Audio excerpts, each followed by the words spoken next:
नमस्कार दोस्तों। आज की ये वीडियो आपको रोने पर मजबूर कर सकती है।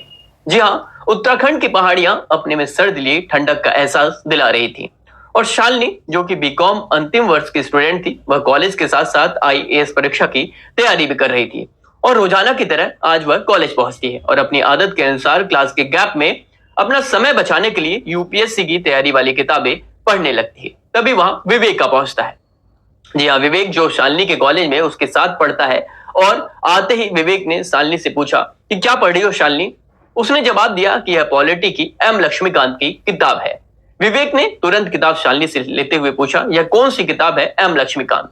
इससे पहले वह इसका जवाब देती कि विवेक ने किताब के ऊपर देखकर यह पढ़ लिया कि यह आईएएस की तैयारी के लिए पढ़ी जाने वाली किताबें हैं, और व्यंग भरे शब्दों में बोला, छोड़ो ना इसे, यह बड़े लोगों के पढ़ने की किताब है। और उससे कॉलेज के कैंटीन में चलने को बोलता है, लेकिन शालिनी चलने से मना कर देती है कि तभी विवेक उसके हाथ से किताब लेकर दूर फेंक देता है और वहां से चला जाता है और शालिनी की आंखों में आंसू आ जाते हैं। दरअसल विवेक, जो कि शहर के नामी विधायक का भतीजा था और कॉलेज में उसको लोग भाई कहकर बुलाते थे, आज शालिनी दबे मन से कॉलेज से घर चली आती है और घर पर किसी को कुछ भी नहीं बताती, बल्कि जिस आईएएस की तैयारी वाली किताब एम लक्ष्मीकांत को विवेक ने शालिनी से छीनकर जमीन पर फेंका था, उसे घर के ही एक मंदिर में ले जाकर रख देती है और खूब रोती है और अंततः यह प्रण करती है कि इस किताब को वह रोजाना पढ़कर यहीं रखेगी और मंदिर से यह किताब तभी उठाएगी जब वह आईएएस बन जाएगी। और रात भर विवेक की हरकतों को सोचकर वह रोती रही कि सुबह हो जाती है और शालिनी जैसे ही कॉलेज पहुंचती है कि तभी कॉलेज के गेट पर ही विवेक और उसके कुछ दोस्त कलेक्टर साहिबा आ गई यह कहकर जोर जोर से हंसने लगते हैं।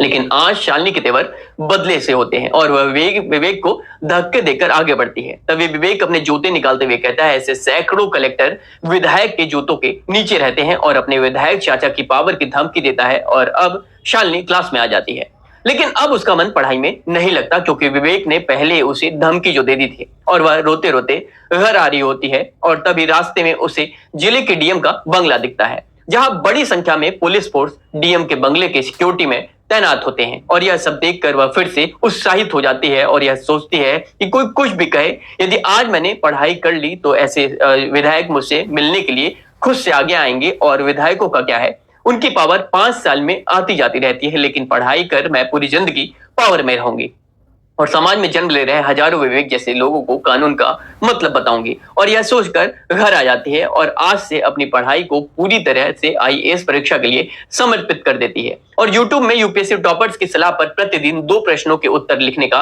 अभ्यास करती है, प्रैक्टिस करती है। इस प्रकार शालिनी ने अपने को यूपीएससी की परीक्षा के लिए तपाना शुरू कर दिया था। इस बीच कॉलेज के बीकॉम अंतिम वर्ष की परीक्षा आ जाती है और शालिनी कॉलेज की परीक्षा देने के लिए जो है पहुंचती है कॉलेज, लेकिन उसे यह नहीं पता था कि विवेक नाम की विपदा अभी उसकी जिंदगी में आना बाकी है। वह जैसे ही कॉलेज की परीक्षा हॉल में प्रवेश करती है, टीचर शालिनी को रोकते हैं और कहते हैं कि आपको एडमिट कार्ड नहीं दिया जाएगा।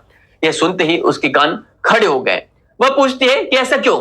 तभी टीचर बोलती है कि परीक्षा फॉर्म भरते वक्त आपने कुछ गलतियां की थी, इसी वजह से आपका परीक्षा नामांकन जो है रद्द कर दिया गया है। वह दौड़े दौड़े प्रिंसिपल के कमरे में पहुंचती है, लेकिन वहां प्रिंसिपल नहीं मिलते कि तभी उसे विवेक मिलता है और कहता है कि क्या हुआ कलेक्टर साहिबा, कॉलेज के एग्जाम में ही फेल हो गई।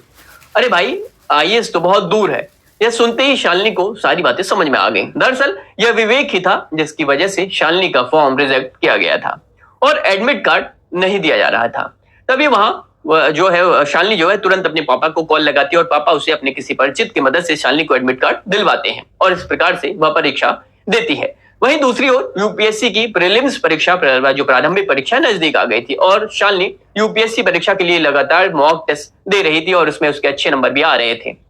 यूपीएससी प्री एग्जाम का दिन भी आ जाता है और प्री परीक्षा शालिनी देती है और पहली प्रयास में यूपीएससी की प्रीलिम्स परीक्षा को पास कर लेती है। पहली बार यूपीएससी का प्री परीक्षा पास कर वह पूरी तरीके से उत्साहित हो गई थी और उसे पता था कि आगे के 2 पड़ाव यानी कि मेंस और इंटरव्यू यदि उसने पास कर लिए तो विवेक जैसे हजारों विधायक के चमचे उससे मिलने तक को तरसेंगे।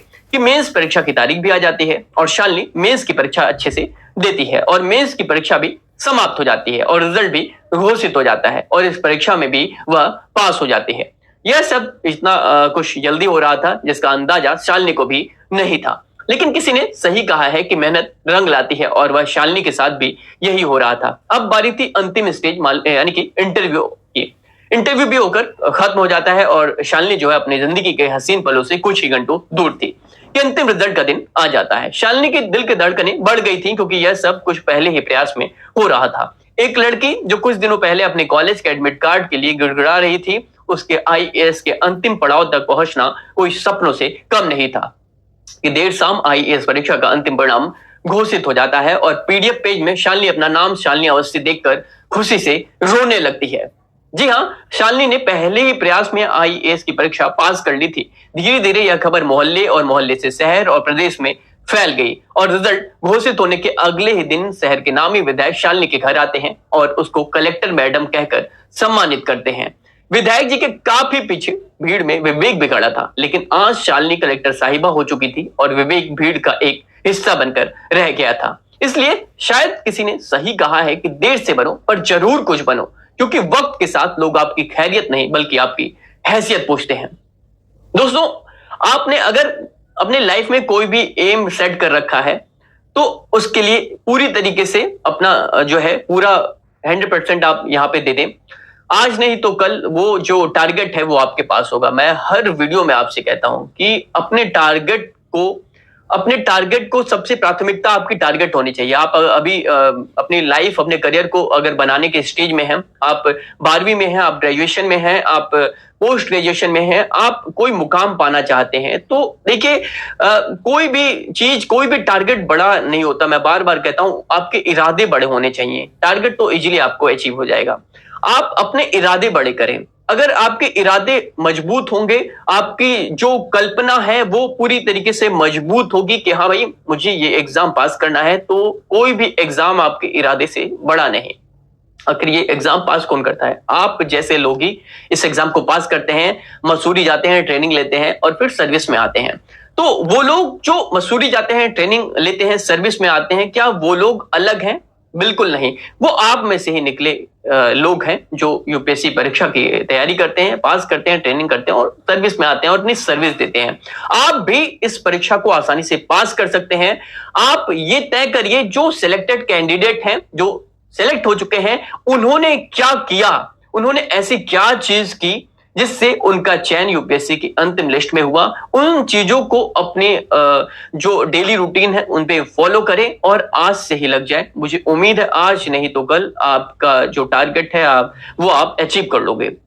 वीडियो कैसी लगी कमेंट सेक्शन में कमेंट करके जरूर बताएं। हमारा नया इनोवेशन है और इस वीडियो को अपने दोस्तों तक शेयर करें, जितना हो सके शेयर करें। व्हाट्सएप पर शेयर करें, अपने टेलीग्राम पर शेयर करें, अपने अगर आप पेरेंट्स हैं देख रहे हैं तो अपने बच्चों तक शेयर करें ताकि वे भी इस स्टोरी से मोटिवेट हो और अपनी जिंदगी में कुछ कर सकें। जी हाँ, चलिए बहुत बहुत धन्यवाद। इस वीडियो को अधिक से अधिक लोगों तक शेयर करते रहें।